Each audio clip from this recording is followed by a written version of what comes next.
오늘 말씀의 제목은 우리가 누구에게 사랑받을 것인가입니다. 우리가 오늘부터 복음서에 기록된 예수님의 행적과 가르침을 한 주 한 주 찾아가 보면서 예수님을 더욱더 알고자 하는데요. 오늘 그 첫 번째 날입니다. 우리가 예수님의 탄생에 관한 이야기는 대림절 때 몇몇 구절을 통해서 살펴보았지요.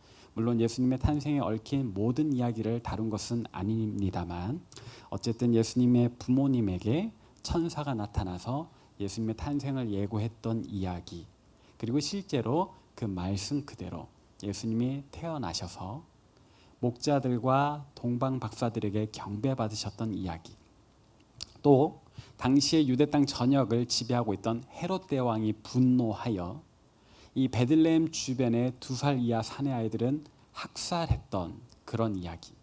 이 학살을 피하기 위해서 예수님은 그 부모와 함께 이집트로 잠깐 피신 가셨다가 이제 다시 돌아올 때 부모가 원래 살았던 그 나사렛에 가서 살게 된 이야기 등등이 예수님의 유아 때 관련된 말씀입니다. 그 외의 복음서들을 살펴보면 대부분은 예수님께서 공생애를 시작하실 때, 그리고 공생애 동안에, 그리고 돌아가실 때까지의 이야기들이 많고, 예수님의 어린 시절, 소년 시절에 관한 본문은 오늘 우리가 읽은 이 누가복음 2장이 거의 유일합니다. 이 누가복음 2장을 읽어보시면 예수님이 12살 때 어떤 일을 겪으셨나 하는 그 단락이 있거든요. 오늘 읽었던 이 누가복음 2장 52절은 그 단락의 맨 마지막 절에 해당하는데요. 우리가 본문으로 52절만 읽었기 때문에 이 단락의 내용을 대충 설명을 드리자면, 원래 유대인들의 전통에는 13살부터 성인으로 인식을 합니다. 그러니까 만 나이겠죠. 그래서 한 중학교 1, 2학년쯤 되면 이미 성인으로서의 의무를 시작해야 된다. 그런데 여기서 말하는 성인으로서의 의무란 다른 것보다도 이 신앙적인 의무입니다. 그래서 1년에 3차례, 유대인들은 명절을 3번 지내거든요. 우리나라는 설날과 추석 2번을 지내지만 유대인들은 유월절을 비롯해서 명절을 3번 지냅니다. 그 3번의 명절 동안에 우리는 고향으로 갔지만 유대인들은 예루살렘 성전을 가요. 그리고 하나님 앞에 예배함으로써 이 성인의 의무를 감당하는 것이 유대인들의 전통입니다. 율법의 한 규율이기도 하고요. 근데 본문에 보면 예수님께서는 12살 때, 그러니까 아직 13세 되기 전에 어차피 예수님의 아버지였던 요셉이 이 의무를 위해서 매년 예루살렘을 갔기 때문에 예수님 아직 1년 남아 있지만 그냥 엄마 아빠 따라서 예루살렘을 방문했던 것 같습니다. 근데 나사렛이라고 하는 예수님 사셨던 동네는 예루살렘 성에서 꽤나 멀어요. 그냥 짐작컨대 아마 우리 과천에서 저기 포항이나 부산 가는 정도가 아닐까 합니다. 오늘날 우리가 차로 가도 좋기 서너 시간인데 당시에는 차가 없었으니까 나귀나 노새를 타고 갔어야 한다면 꽤나 먼 거리잖아요. 그래서 유대인들 대부분이 이렇게 1년에 3차례를 예루살렘에 방문한다는 건 사실상 어려웠고, 다만 유월절, 이 새해 첫 명절 때는 꼭 방문하려고 했다. 그래서 이 유월절의 예루살렘 성은 굉장히 복잡했을 거라고 생각해 봅니다. 성 도시 자체는 면적이 좁은데 대부분의 유대인들이 몰려왔으니까 말이죠. 이 난리통에 12살짜리 꼬마 아이가 부모와 함께 왔다. 딱 벌어질 만한 상황이 뭐죠? 없어지는 겁니다. 우리가 그렇잖아요. 꼭 롯데월드나 에버랜드나 어린이날에 가면 항상 방송으로 무슨 어린이 보호소에서 보호받고 있습니다, 부모님 찾아오세요 하는 방송이 나올 수밖에 없어요. 예수님도 그런 상황이 된 겁니다. 납치를 당하신 건 아니고 예수님께서 성전에서 율법 학자들과 선생님들과 성경적인 토론을 하고 있었어요.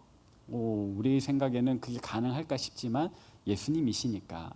근데 예수님의 부모님은 예수님이 그러고 계실 거란 생각을 전혀 하지 못하고 친척들, 같이 온 우리 동네 사람들 사이에 누가 보호하고 있겠지, 같이 있겠지 이렇게 생각을 했던 겁니다. 그리고 이제 예배 드렸으니까 얼른 집에 가야죠. 또 돌아가는 길이 머니까 한참 왔는데 예수님이 없는 거예요. 그래서 거슬러 돌아가다 보니 성전까지 거기서 예수님 발견해서 엄마 아빠가 예수님을 좀 혼내는 장면도 나옵니다. 그렇게 보면 예수님도 물론 예수님이 큰 잘못을 한 건 아니지만 그때 부모님 마음은 많이 철렁했을 것 같아요. 그죠? 어쩌면 궁둥짝 한 방 맞았을지도 모르겠네요. 그건 저의 개인적인 상상인데요. 아무튼 우리가 읽은 오늘 본문은 이런 맥락 속에 있는데 우리가 이 사건 자체도 참 중요하지만 우리는 이 사건보다는 오늘 읽었던 그 본문 한 절에 집중해서 말씀을 나눠보고자 합니다. 어떤 말씀이었나? 오늘 본문 화면을 보면서 다시 한번 더 읽어보겠습니다. 함께 읽습니다. 시작. 예수는 지혜와 키가 자라가며 하나님과 사람에게 더욱 사랑스러워 가시더라. 아멘. 예수는 지혜와 키가 자라가며 하나님과 사람에게 더욱 사랑스러워 가시더라. 오늘 읽은 본문을 딱 잘라서 두 부분으로 나눠볼 수 있는데 앞부분 예수는 지혜와 키가 자라났다. 이거는 그냥 자연적인 성장을 의미합니다. 12살의 아이가 점점 커갔다라는 이야기예요. 저와 여러분들 어렸을 때 그리고 이제 성인이 되었을 때 육체적인 성장, 지식적인 성장이 있는 것처럼 예수님도 사람의 몸으로 이 땅에 태어나셨기 때문에 이렇게 성장하셨다라는 게 상반절의 이야기. 하반절의 이야기가 우리가 어떤 함의를 주는 구절인데요. 바로 하나님과 사람에게 더욱 사랑스러워져 갔다라는 이야기입니다. 누구에게요? 하나님과 사람에게 더욱 사랑스러워져 갔다. 여기서 우리는 이것 또한 잘라서 생각해 볼 수 있습니다. 하나님께 사랑스러워져 갔다, 사람에게 사랑스러워져 갔다. 먼저 하나님께 사랑스러워져 갔다라는 의미는 그 말씀은 어떻게 보면 좀 당연한 것 같아요. 그죠? 왜요? 예수님 원래 하나님의 아들이시잖아요. 하나님의 사랑받는 게 당연한 분이시죠. 그런데 또 이 땅 위에 누구를 위해서?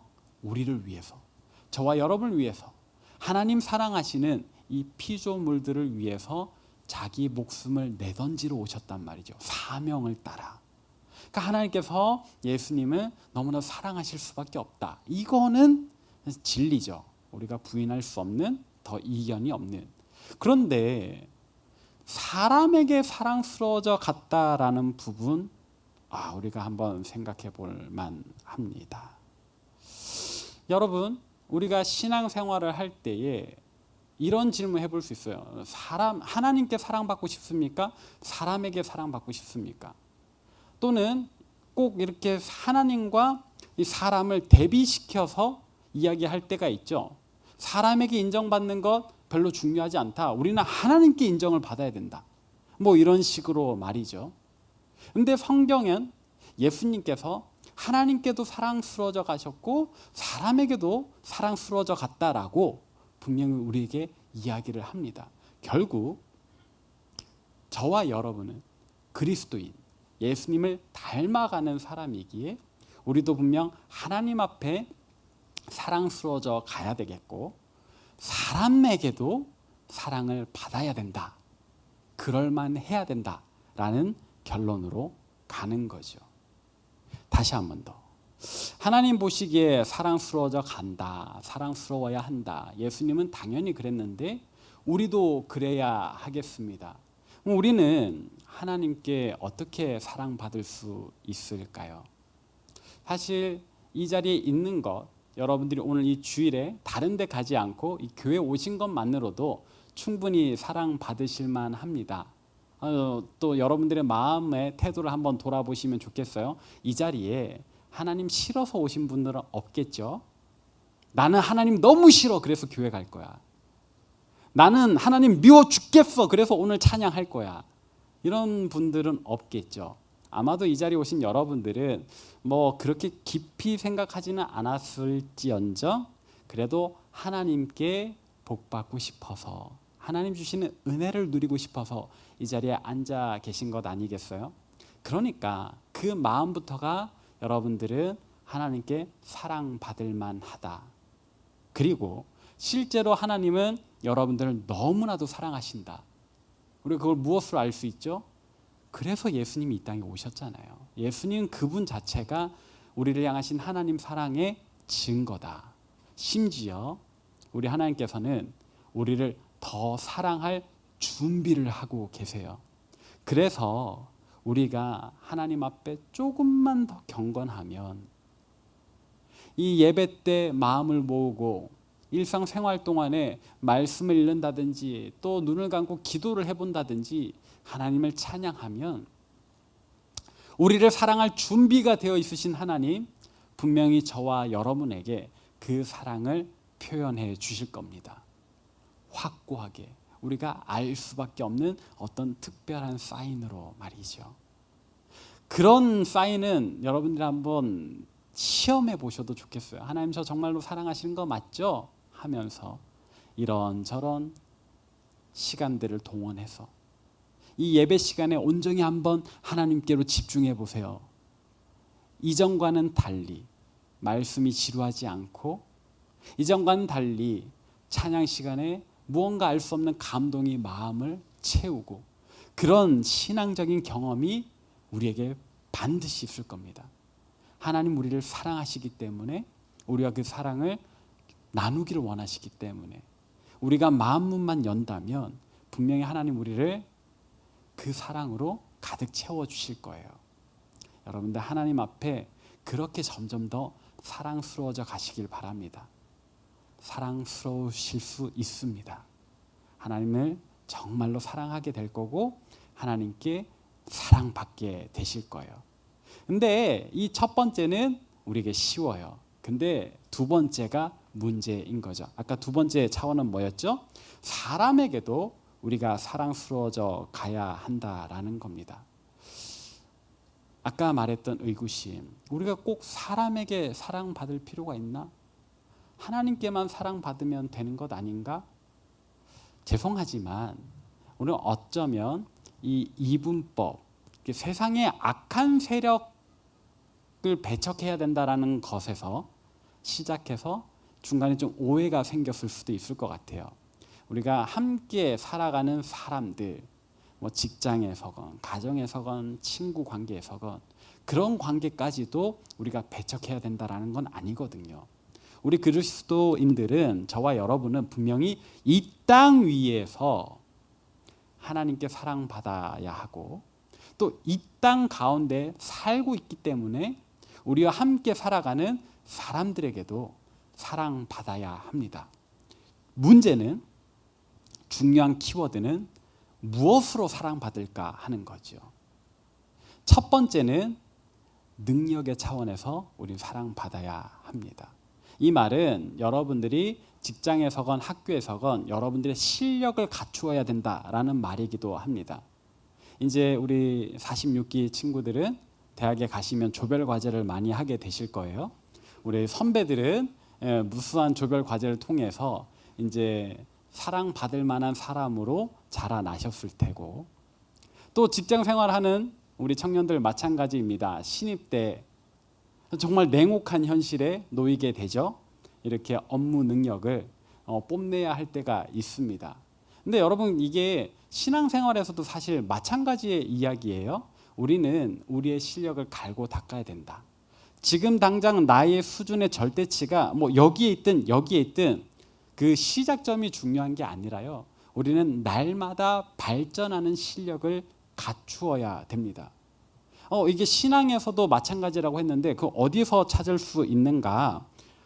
시편 33편 3절인데요. 한번 읽어보도록 하겠습니다. 시편 33편 3절 말씀 화면을 통해서 함께 읽습니다. 시작. 새 노래로 그를 노래하며 즐거운 소리로 아름답게 연주할지어다. 아멘. 저 본문은 다윗이 예루살렘 성에 성가대를 조직하면서 저런 노래를 만든 거예요. 그래서 특히 아름답게라는 표현이 중요합니다. 성가대 그 안에서도 나팔을 불고 수금을 타는 연주하는 사람들이 실력이 없다? 그래서 듣기에 불편한 소리를 낸다? 이러면 아름다운 연주가 아닌 거예요. 나팔을 부는 사람, 수금을 타는 사람, 심지어 노래하는 사람은 사람이 듣기에도 아름다운 소리를 내야 되는 거거든요. 그래야 하나님께도 영광스러운 일이 되는 겁니다. 그래서 옛날 개역 한글판, 옛날 부모님들이 보시던 성경에는 이 아름답게라는 부분을 공교롭게, 공교하게 연주할지어다 라고 번역을 했어요. 여기서 이 공교하게라는 말은 영어로 skillfully입니다. 기술적으로. 그래서 우리 히스피플 너무나도 아름다운 연주할 수 있는 거는 무던한 연습이 있기 때문이죠.